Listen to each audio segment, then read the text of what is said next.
In the small towns and on the quiet, winding backroads of Alabama, some secrets possess a terrible gravity, pulling them deep beneath the surface of daily life where they can stay buried for a generation. These are not the kinds of secrets whispered over picket fences. They are silent, festering wounds on the soul of a community. For more than 20 long years, families were left adrift in a sea of uncertainty, haunted by questions that echoed in empty rooms and tormented their waking moments. All they had left were fading photographs, brittle with age, the smiling faces in them frozen in a time before everything went wrong. Their cases turned cold, the files relegated to dusty shelves in the back rooms of police stations, a painful, tangible testament to crimes that had not only stolen lives, but had also shattered the illusion of safety and stumped even the most dedicated investigators. Welcome to Vanished Voices, where real crime unfolds in plain sight. For years, the silence was a living thing, a deafening roar in the hearts of those left behind. It was the silence of a phone that would never ring again, the silence of a bedroom door that would never creak open late at night, the silence of justice denied. The perpetrators, walking free, believed their secrets were safe, buried forever under the weight of passing years. But what these killers never could have anticipated, what they never could have counted on, was the silent witness they left behind at the scene of their monstrous acts. It was a witness smaller than a grain of sand, a microscopic trace of their very being, a biological signature that, for 2 decades, held its tongue.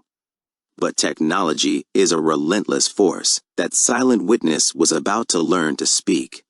Now, in an astonishing convergence of science and tenacity, revolutionary DNA technology is doing what 2 decades of police work could not. It is unlocking secrets hidden not in confessionals or informants' tips, but deep within the intricate, sprawling architecture of family trees. Using the very code of life that connects us all, investigators are now able to follow a ghostly trail of breadcrumbs through generations, a trail that leads directly to the guilty. After decades of agonizing silence, the dead are finally naming their killers. This is the story of how unwavering persistence, groundbreaking science, and a collective refusal to give up are finally solving Alabama's darkest, most deeply buried secrets, proving that no darkness can hold back the light forever. July 31st, 1999. In the humid, late summer air of Dothan, Alabama, the day was meant to be one of pure, youthful joy. It was a milestone, a threshold into a new year of life. J.B. Beasley was turning 17, and her only plan was to celebrate it with her best friend, Tracy Hallett.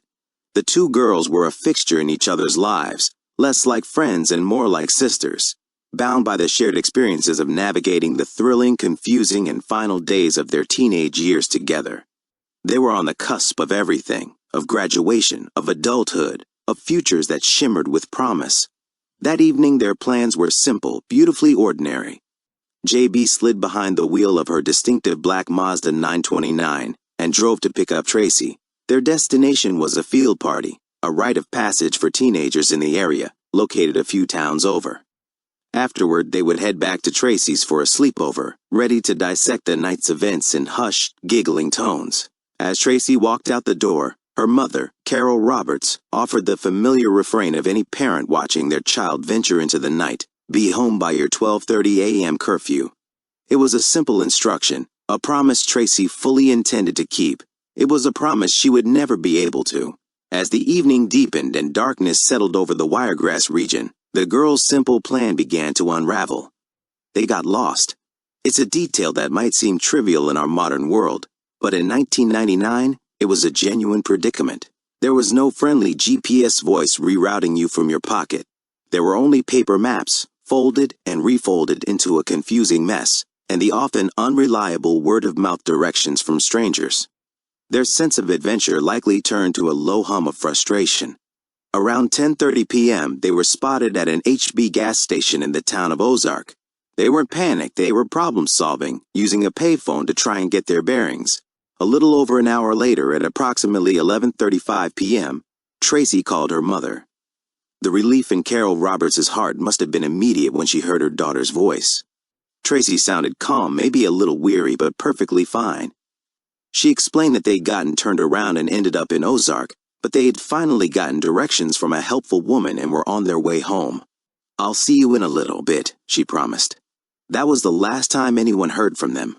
When the clock struck 12:30, and then 1, and then 2, the familiar knot of parental dread began to tighten in Carol Roberts' stomach. Every passing minute stretched into an eternity, filled with the worst kinds of imaginings. By the first light of the next day, Sunday, August 1st, the dread had bloomed into full-blown panic. The families officially reported JB and Tracy missing, and a frantic, desperate search was immediately kicked off.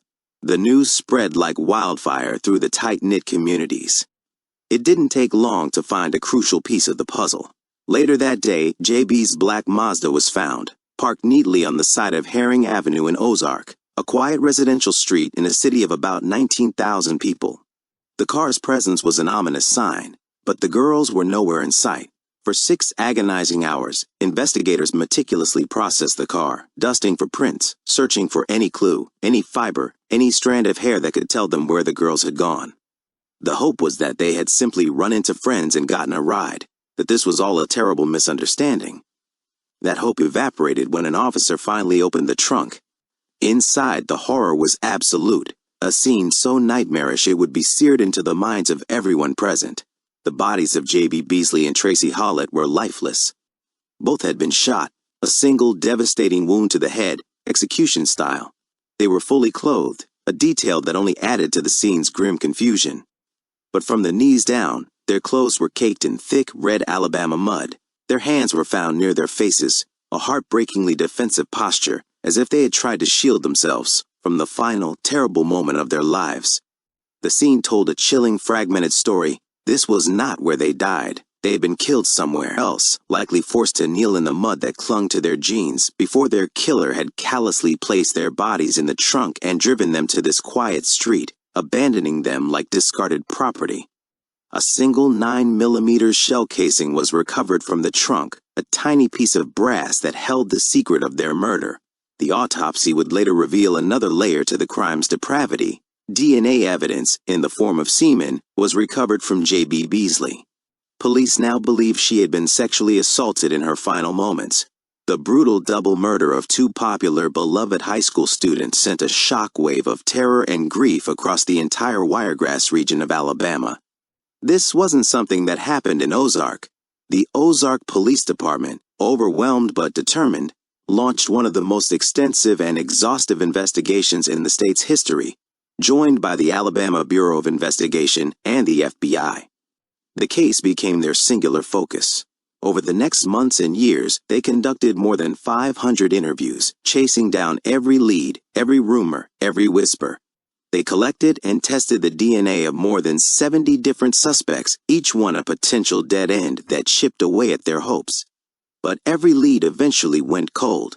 The killer's DNA, the one solid piece of evidence they had, was run through the National Criminal Database, CODIS, again and again, year after year. The result was always the same, no match. The monster who did this was not in the system. For years, as the case grew colder, the vacuum of information was filled with speculation and rumor. Was it a random act of violence by a passing stranger? Was it someone they knew, someone who had smiled at them in the school hallways or at a local store? Tracy's mother, Carol Roberts, became the public face of the family's unending anguish. In one interview, she gave voice to the private hell they were living, saying, "I wake up and I hear her screaming. We haven't slept all night in almost 20 years. The grief was a constant, a shadow that never left. For 2 decades, the killer walked free. He went to work, raised a family, and became a part of his community. He lived his life in the open, just a single mile from Herring Avenue, where he had abandoned the girls, bodies in the trunk of that black Mazda.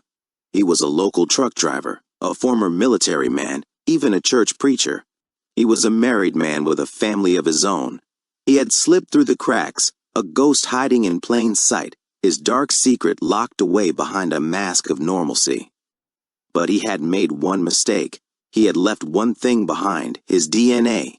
And as the world of science evolved beyond what anyone could have imagined in 1999, that tiny silent biological signature was about to bring him down.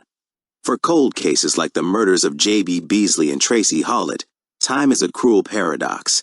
It is both the enemy and the ally, With every year that passes, evidence degrades, crime scenes are altered, and the sharp edges of human memory fade and blur into unreliable conjecture. Time allows a killer to sink deeper into the fabric of a normal life, to build a fortress of years and normalcy around his terrible secret. But locked inside that killer's DNA, in the very cells he unwittingly shed at the scene of his crime, is a story. And that story never changes. It is a biological truth, an immutable record of identity that patiently waits for the day someone finally learns how to read it. For decades, the only way to read that story was to find a direct one-to-one match in a criminal database like CODIS. This method was effective, but deeply flawed. It only worked if a killer had already been caught and convicted for another serious crime, forcing them to submit a deoxyribonucleic acid sample. If a killer lived a life otherwise free of major crime, if they were never in the system, then the deoxyribonucleic acid profile they left behind was essentially useless. A lock without a key. But then, in the 2010s, everything changed. The revolution didn't come from a government crime lab or a law enforcement agency. It came from the commercial world, from a field that wasn't even on the radar of police investigators 20 years ago, forensic genetic genealogy. It all began innocently enough, with the explosion of consumer DNA testing kits from companies like 23andMe and Ancestry.com. Millions upon millions of ordinary people, curious about their heritage or trying to find long-lost relatives, voluntarily spat into a tube, sealed it in a box, and sent their most personal biological information off to a lab. Many of these people then took their raw genetic data and, in the spirit of open-source discovery, uploaded it to public databases. The most significant of these was a website called GEDmatch, a place where genealogy enthusiasts could compare their DNA with others, building vast interconnected family trees. Unwittingly, this created a massive searchable and public web of genetic information that existed completely outside of government control, and hiding in that web, in the shared DNA of 1,000 distant cousins, were the relatives of killers. The process that emerged from this new reality is as brilliant as it is complex.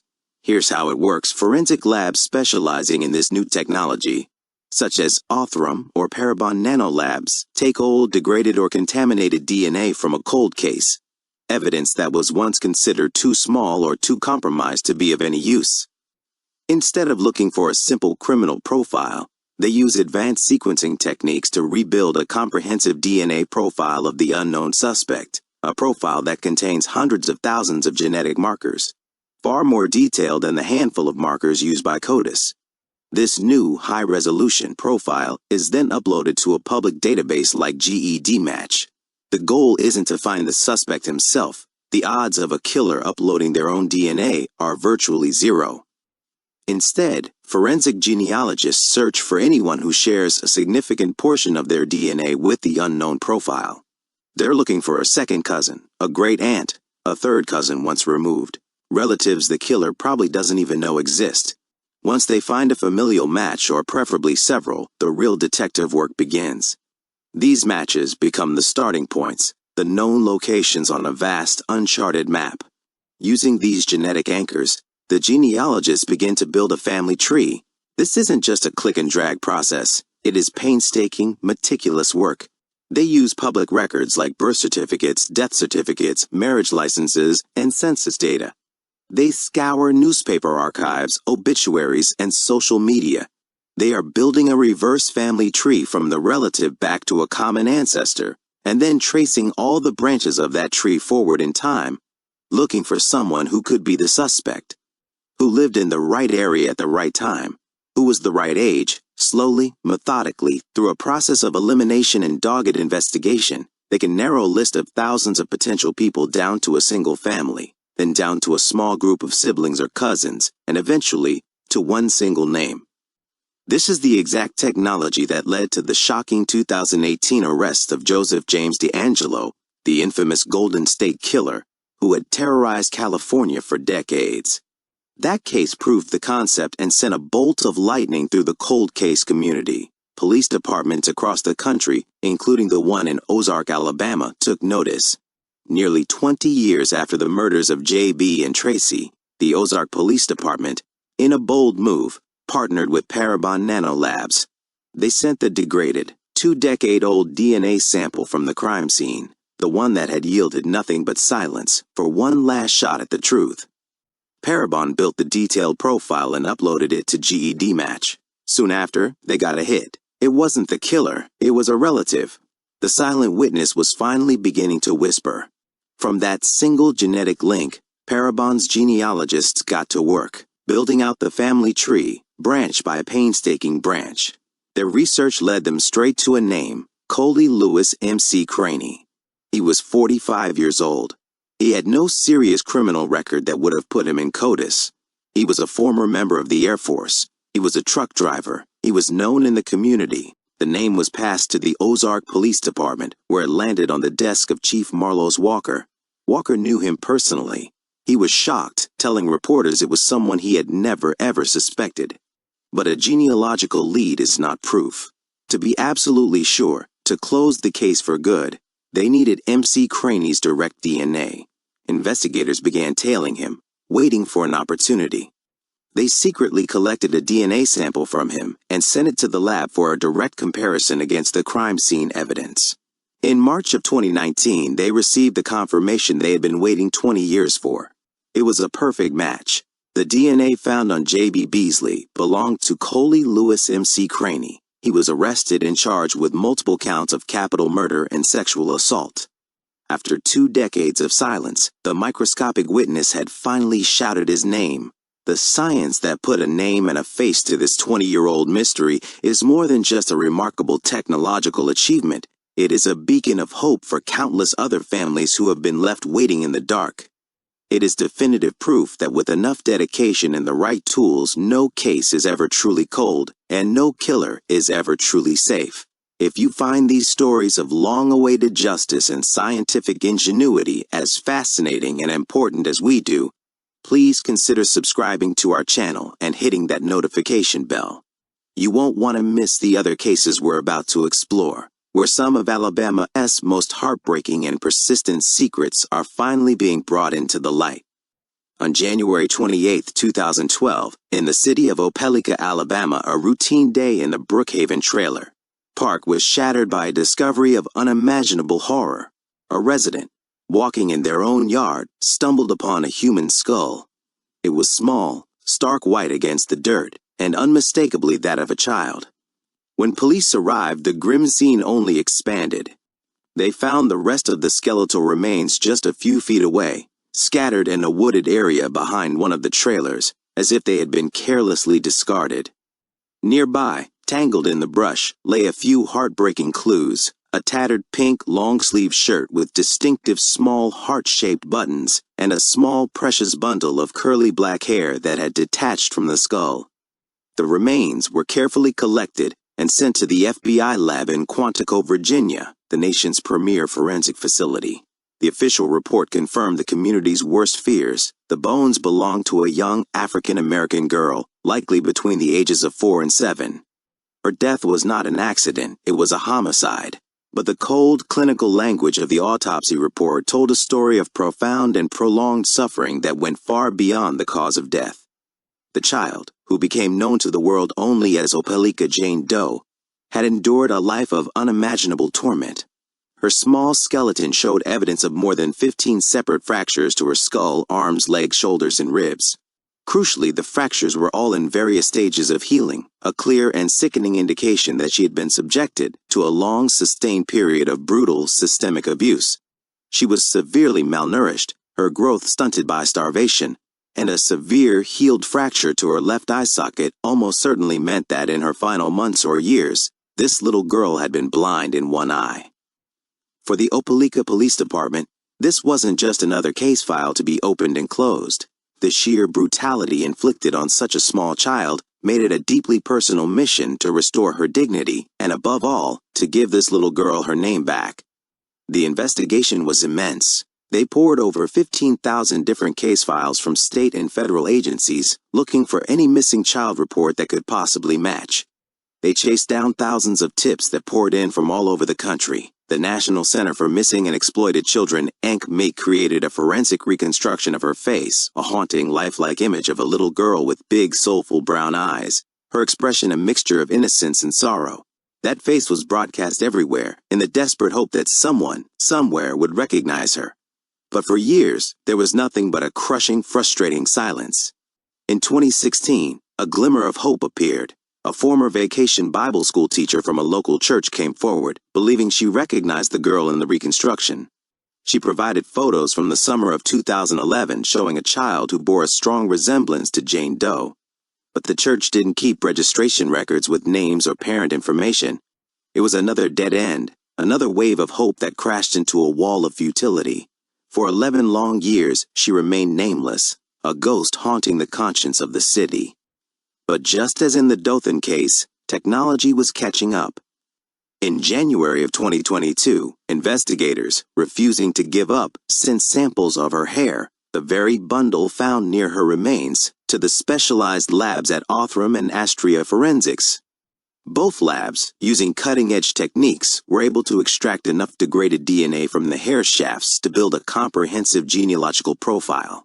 That profile, a string of data representing a lost child, was then handed to one of the most renowned forensic genealogists in the world, Dr. Barbara Ray Venter, the same expert who helped crack the Golden State Killer case. Her task was immense, to build a family tree for a ghost, and incredibly, it worked. Dr. Ray Venter's painstaking research identified potential matches for the girl's biological mother. Following that lead, in December of 2022, detectives located the woman, a 37-year-old named Sherry Wiggins, who was then living in Maryland. When they met with her, they cautiously explained why they were there. They showed her the pictures of the little girl. Her reaction confirmed their hopes. She was the mother, and she finally gave her daughter back her name, Amore Jovea Wiggins, born on January 1, 2006. The story Sherry told was utterly heartbreaking. She had lost custody of Amore to the girl's father, Lamar Vickerstaff Jr., back in 2009. At the time, Vickerstaff, an Opelika native who was serving in the U.S. Navy, had presented himself as the more stable and responsible parent. Sherry's visitation rights were eventually suspended, but she said she never stopped trying to be a part of her daughter's life. In a cruel twist of bureaucratic irony, for years, she had been faithfully paying child support to Lamar through the military, with absolutely no idea that her daughter was already dead, her small body lying in the woods behind a trailer park. Armed with a name, a timeline, and a suspect, investigators now had a clear path. They traveled to Jacksonville, Florida, where Lamar Vickerstaff and his wife, Ruth Vickerstaff, were now stationed with the Navy. They notified Lamar that his daughter's remains had been identified. His response was described as unhelpful and uncooperative, but investigators now had what they needed to close the net. They discovered that Lamar and Ruth had never enrolled Amore in school. They had never sought medical care for her extensive life-threatening injuries. And most damningly of all, in all the years since her death, they had never once reported her missing. In January of 2023, almost 11 years to the day after Amore's remains were found, her father, Lamar Vickerstaff, was arrested and charged with felony murder. His wife, Ruth, was arrested and charged with failure to report a missing child, a charge that speaks to her complicity in concealing the crime. At a subsequent preliminary hearing, the final, horrifying piece of the puzzle clicked into place. An Opelika detective testified that during an interrogation, Lamar Vickerstaff had confessed to the killing, finally admitting his role in the death of his own daughter. Forensic genealogy doesn't just solve crimes that are on the cusp of becoming cold. Its reach is far more profound. It can stretch back decades, across generations, to give names to the nameless and breathe new life into cases long thought to be tragically, permanently unsolvable. These are the stories of phantoms, of Jane and John Does, who existed only as file numbers and local legends, finally reclaimed by their families. For 38 agonizing years, she was known to the Gulf Coast region only as Delta Dawn. In December of 1982, a truck driver crossing the I-10 bridge over the Escatawpa River, which separates Alabama from Mississippi, spotted what he thought was a body floating in the murky water below. He called police reporting an adult woman. Authorities searched the river but couldn't find the woman he described. What they did find, caught in the brush near the riverbank, was something even more heartbreaking: the body of a toddler, a little girl no more than 18 months old, dressed in a pink and white checkered dress. The autopsy revealed a sequence of events of almost unthinkable cruelty. The medical examiner determined she had been smothered, but was likely still alive when she was thrown from the heights of the bridge, where she ultimately drowned in the cold river water. With no identity and no leads, the community gave her a name, Delta Dawn, and buried her beneath a headstone that read known only to God. Her case became a local legend, a ghost story rooted in a terrible reality. Then, in 2019, her remains were exhumed and sent to Othram. By June of 2020, they had successfully built a genealogical profile. The team found a relative in Missouri who submitted their DNA for comparison. It was a match. The DNA confirmed that Delta Dawn was her long-lost niece, a little girl named Alicia Ann Heinrich. Alicia, along with her 23-year-old mother, Gwendolyn Clemens, had vanished from their home in Missouri back in November of 1982. They were last seen with Gwendolyn's boyfriend, who told people he was taking them to start a new life in Florida. That boyfriend, who has since died, eventually returned to Missouri alone, claiming he had left Gwendolyn and her daughter behind. Gwendolyn is still missing and presumed to be a victim of homicide, but after 38 years of anonymity, her daughter finally had her name back. In another part of Alabama, a similar story of a long-forgotten victim waited in the silence of the woods. In February of 1990, a logging crew was working in a remote wooded area in Heflin, in Cleburne County. There they discovered skeletal remains. Investigators quickly determined it was a homicide victim, a white female. But with no identification found at the scene and no matching missing persons reports, the case immediately hit a wall. For 33 years, she waited for her name, known only as the Cleburne County Jane Doe. The case file grew thick with dust, but it was never entirely forgotten. In 2022, a retired chief deputy who had worked the original case back in 1990 urged the current administration to reopen it, convinced that modern technology could finally provide an answer. In 2023, following his advice, evidence from the case was sent to Othram. Once again, genealogy provided the key. The lab built a profile, and the subsequent family tree constructed by genealogists led them to a woman in Georgia. They reached out, asking if she had any missing female relatives. The woman confirmed that her mother, Clara Kopp Reynolds, had been missing since late 1988 or early 1989. A DNA comparison confirmed it. After 33 years, Clara Reynolds had her name back. The investigation into her death is now active and ongoing. Her daughter was able to tell police that Clara was last seen with a male friend who was supposedly driving her to Florida. That man is now considered a prime suspect in her murder. The resolution of these cases, some of Alabama's darkest and most enduring secrets, represents more than just a series of investigative wins. It signifies a massive fundamental shift in the landscape of criminal justice. In April of 2023, a jury found Coley Lewis M.C. Craney guilty of the 1999 murders of J.B. Beasley and Tracy Hallett. He was sentenced to life in prison without the possibility of parole, bringing a definitive end to 24 years of torment and uncertainty for their families. Following the verdict, Alabama Attorney General Steve Marshall acknowledged that while the outcome could never bring the girls back, it finally and irrevocably answered the agonizing question of what happened to them, providing a measure of closure that had been denied for a generation. For the families of Amore Wiggins, Alicia Ann Heinrich, and Clara Kopp Reynolds, the breakthrough of identification was a moment of profoundly bittersweet relief. It did not erase the pain of their loss, but it transformed it. It allowed them to finally hold proper burials, to mourn a person instead of a phantom, and to begin the long, difficult process of healing.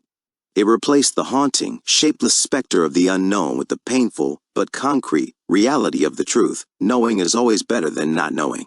These breakthroughs are a triumph of human persistence and scientific brilliance over the seemingly insurmountable forces of time and evil. They stand as a powerful testament to the investigators who carry these cold cases in their hearts for decades, refusing to let them fade into obscurity. They honor the scientists in state-of-the-art labs who patiently and meticulously piece together life's most complex puzzles from microscopic, often degraded clues. And above all, they are a tribute to the families who never, ever give up hope, who keep the memory of their loved ones alive. and who continue to fight for answers long after the world has moved on. The silent witnesses, left behind in the mud, in the woods, and by the river, have finally found their voice. And in speaking, they have delivered a measure of justice that once seemed impossible, brought a fragile peace to the grieving, and proved that even after decades of suffocating darkness, the truth possesses an undeniable power to find its way into the light. The stories of these Alabama cases are a powerful and moving reminder that the road to justice can be incredibly long and winding, often spanning decades. The intersection of technology, memory, and law enforcement is rapidly changing, bringing new hope but also new questions. So, what do you think about the use of forensic genetic genealogy to solve these cold cases? Are the answers it provides for victims' families worth the complex privacy questions it raises for society? We want to hear your thoughts in the comments below. And if you want to see more deep dives into solved and unsolved mysteries just like these, please show your support by liking this video and subscribing to the channel. Thank you for watching.